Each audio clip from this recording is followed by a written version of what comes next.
আমাদের এই billboard, banner এবং ফেস্টুন অপসারণ, লিফলেট অপসারণ যেগুলো আছে, ঝুলানো আছে বিভিন্ন জায়গায়, সেগুলো অপসারণ করে ফেলতে হবে। আমরা আইনের প্রতি শ্রদ্ধাশীল। আমরা বিশ্বাস করি যে এই গুলো যেহেতু পরিবেশের জন্য হার্মফুল, এটি আমরা অবশ্যই করব এবং এক্ষেত্রে আমরা সবসময় তৎপর রয়েছি। আমরা আগেও যখন প্রচার প্রচারণা শুরু হয়নি তার আগ পর্যন্ত একটা নির্ধারিত টাইমে এর মধ্যেই ইলেকশন কমিশন থেকে ঘোষণা ছিল যে সকল প্রকার পোস্টার, বিলবোর্ড, ফেস্টুন অপসারণ করা। সেই সময় আমরা করেছিলাম, সেটাও আমরা কর্মসূচি আকারে নিয়ে শেষ করেছি। আজকেও আমরা এটা, যেহেতু ইলেকশন শেষ হয়েছে, আমরা এই কার্যক্রম করছি। আশা করি যে এর মাধ্যমে আমাদের আইনেরও যথাযথ প্রয়োগটা শেষ করতে পারবো আমরা ইনশাল্লাহ, শ্রদ্ধা রাখতে পারবো, আমাদের পরিবেশের রক্ষা হবে ইনশাল্লাহ। আমাদের যে ভীষণ আছে, ইশতেহার আছে, সেই ইশতেহারেও আমরা লিখেছি যে এই শেরপুরটাকে একটি বাসযোগ্য, পরিবেশ সম্মত, আধুনিক শেরপুর হিসেবে গড়ে তুলবো ইনশাল্লাহ।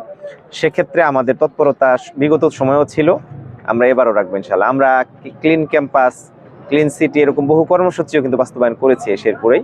তো সেক্ষেত্রে পৌরসভাটিকে সুন্দর রাখার জন্য আশা করি যে আমরা এর মাধ্যমে এটি মেসেজ দিতে পারবো। এই একই কর্মসূচি অন্যান্য রাজনৈতিক দলগুলোও পালন করবে ইনশাআল্লাহ।